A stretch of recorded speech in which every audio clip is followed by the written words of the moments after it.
श्रीरामपुर नाम के गांव में एक बहुत सुंदर दिखने वाला तरुण रहा करता था। उसका नाम था श्री। श्री बड़ा ही होशियार और समझदार लड़का था। उसके पास विद्या की कोई कमी नहीं थी। उसके पास ज्ञान का भंडार था। उसके पास विद्यार्थी परीक्षा के समय उससे पूछते थे और वो खुशी खुशी बता देता था।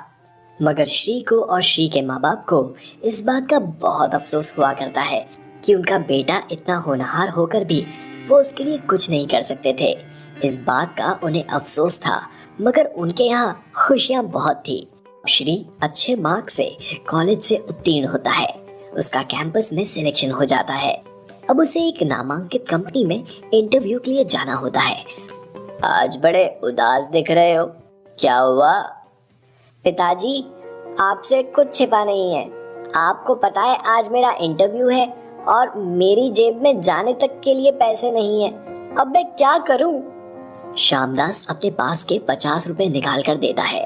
बेटा, इतने ही पैसे हैं मेरे पास और घर में कुछ भी नहीं है। श्री अब सोच में पड़ जाता है और घर के बाहर निकलता है। माँ, पिताजी, मैं आता हूँ। ऐसा बोलकर वो वहाँ से निकलता है और वो बहुत गहरी सोच में डूबा हुआ रहता है। रास्ते से चलते चलते बस स्टॉप पर आ जाता है, मगर उसके पास भाड़े के पैसे ना होने के कारण वो बस में नहीं चढ़ पाता। और अब वो सोच रहा था कि मुझे कोई लिफ्ट दे दे तो अच्छा होगा। मेरे पास वैसे भी पैसे नहीं हैं और मेरा काम हो जाएगा। मगर उस दिन उसको उसकी मदद करने वाला कोई नहीं मिला। अब श्री जहाँ खड़ा था वहीं पास में एक मंदिर था।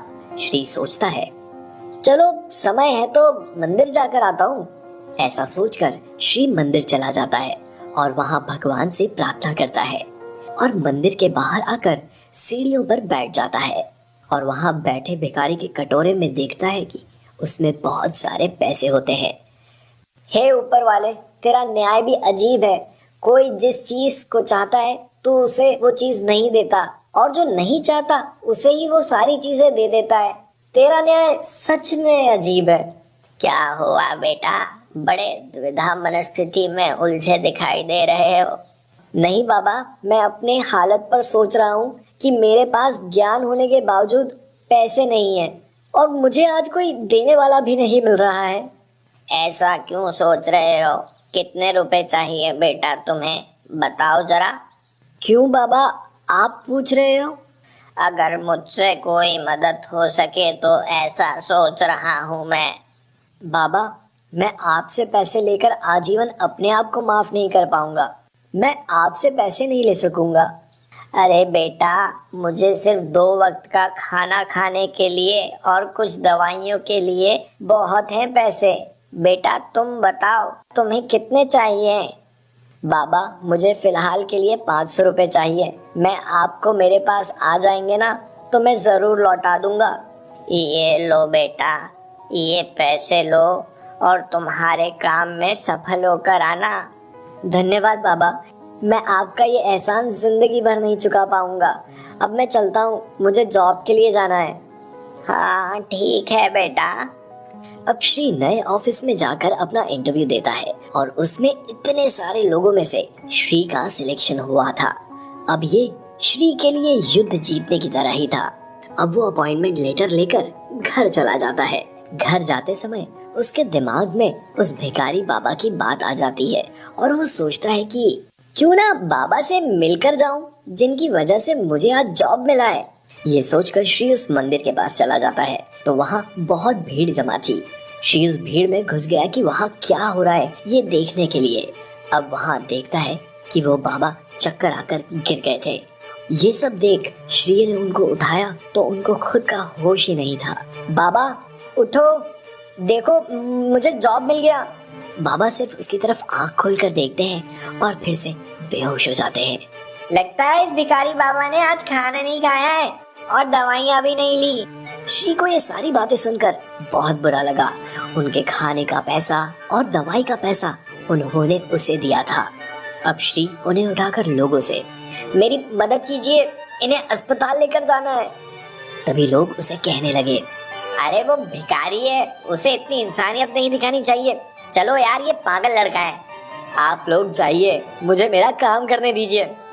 अब श्री बाबा को उठाकर अस्पताल में लेकर जाता है और अस्पताल जाकर डॉक्टर से बहुत विनती करता है। साहब, इस बाबा को क्या हुआ है, देखिए ना जरा। जी, इनको थकान और खून की कमी के कारण ऐसा हुआ है। अब क्या करना पड़ेगा डॉक्टर? इनको अब जल्द से जल्द खून चढ़ाना पड़ेगा। इनका ब्लड ग्रुप कौन सा है?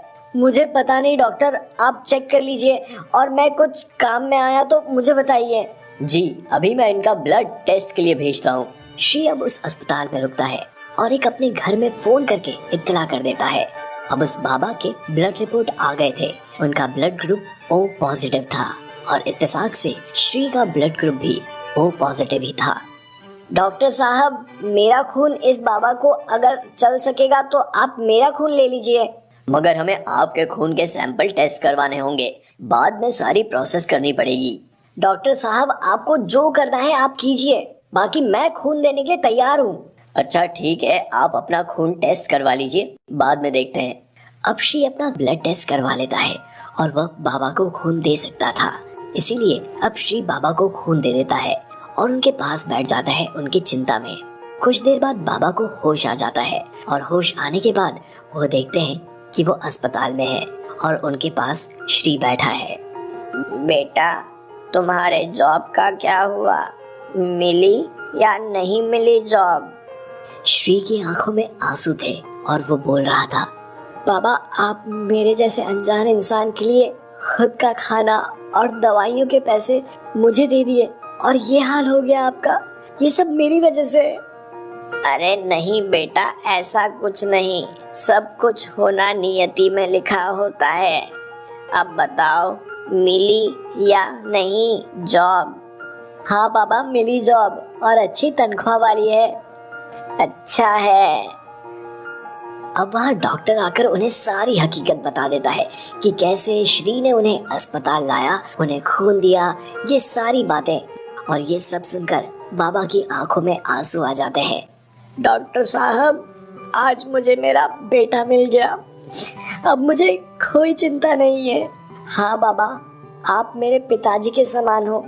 आज से आप मेरे साथ मेरे घर में रहोगे और हम सब मिलकर एक अच्छा परिवार बनकर रहेंगे। मुझ जैसे अभागी को परिवार मिल गया, और क्या चाहिए मुझे। अब अगले दिन बाबा अस्पताल से छुट्टी हो जाते हैं और श्री और बाबा घर चले जाते हैं। श्री अब अपने माँ और पिताजी को सारी बातें समझाता है। आपने मेरे बच्चे की मदद की, ये बहुत बड़ी बात है। आओ ना, इस घर में तुम्हारा स्वागत है। अब आप हमारे साथ ही रहेंगे, है ना श्री की माँ? हाँ हाँ बिल्कुल, ये भी कोई पूछने वाली बात है। भाई साहब अब हमारे साथ ही रहेंगे। उनका सबका प्यार देखकर बाबा की आंखें भर आई और वो श्यामदास को गले लगाकर रोने लगता है। बाबा को कितने दिनों बाद एक परिवार मिला था। अब श्री, उसकी माँ, पिताजी और भिखारी साथ साथ में एक परिवार की तरह रहने लगे। अब श्री की तनख्वाह भी अच्छी थी। अब सब खुशी खुशी जीने लगे। इस कहानी से हमें ये सीख मिलती है कि जिंदगी में हमेशा मदद करनी चाहिए, हमेशा एक दूसरे से इंसानियत से बर्ताव करना चाहिए।